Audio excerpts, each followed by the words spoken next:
Hey, what's up? It's Jim, and I just got back from the new film Men in Black 3.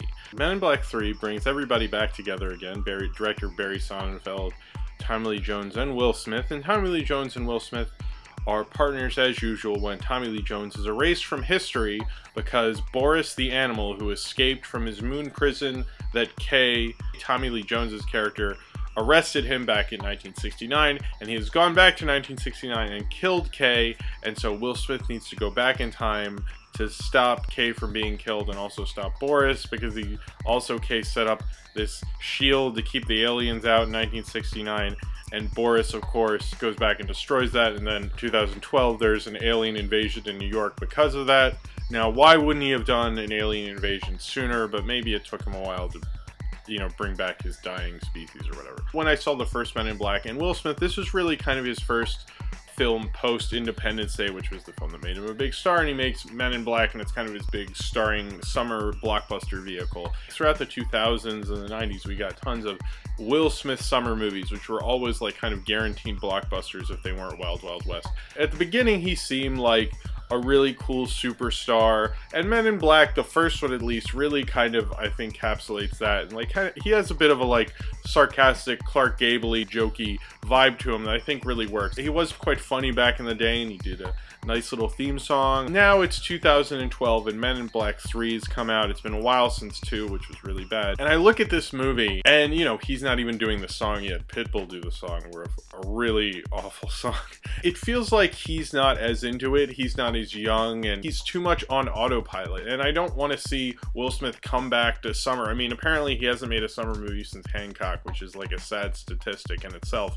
It's just a regular kind of Will Smith performance. There's nothing that made me go, wow, I would love to see more Will Smith movies. It kind of made me go, oh, I see why it's been a while. I think it was shot decently. I don't think Sonnenfeld knows how to use the camera as well as he used to, because there's a sequence in Cape Canaveral, and the camera keeps like doing this zoom in thing. It's kind of a Men in Black staple, but the shot where they go from like outer space down to like the car, like from far away, and zoom in, kind of like that famous Eames short film. And I like Bill Pope a lot, and I really liked the work he did in Scott Pilgrim vs. the World. This really, I don't think Barry Sonnenfeld knows what to do with him as well as someone like Sam Raimi or the Wachowskis or Edgar Wright does. He just doesn't seem to be able to really capture like all that Bill Pope can do. And I like those shots, but he overused them to the point that there's a sequence in Cape Canaveral where he keeps like zooming out of the location and zooming in. One of the problems I have with modern blockbusters and modern kind of action movies is they really don't show the location. They usually just shoot in it and have the action sequence. And then this is kind of the opposite, where they show the location almost too much during that sequence to an annoying amount, where it really took me out of the action sequence a little too much. And I felt like they were just kind of showing off in places they really didn't need to. Sonnenfeld just feels a little off his game. I mean, he was a cinematographer for the Coen brothers for Blood Simple and Raising Arizona, and he was their cinematographer before Deacons. He really had a visual eye, and certainly as a director he really did, especially with the first Men in Black. But in this one, I feel like he just doesn't have it as much. The aliens aren't as cool. They don't show them as much. It felt like they didn't have the budget they used to for the aliens.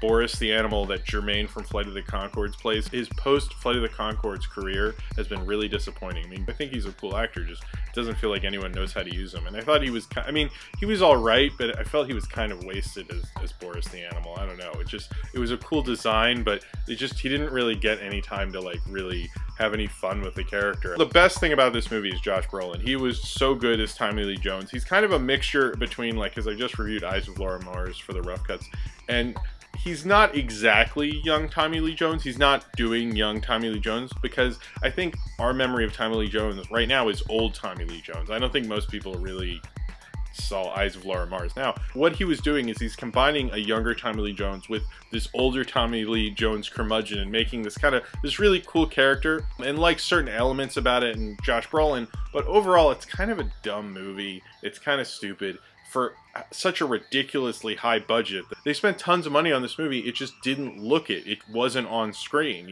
And that's something that I kind of don't like about current Hollywood. I like the structure a lot more than the second film, and I like this a lot more than the second film, but the ending was really stupid, and I almost wanted to like yell something out at the screen. So if you have seen Men in Black 3 and you would like to talk about it, then comment below in the comments, and subscribe if you would like to. And no, I didn't see it in 3D, I saw it in 2D, and honestly, I think I would have hated it a lot more if I saw it in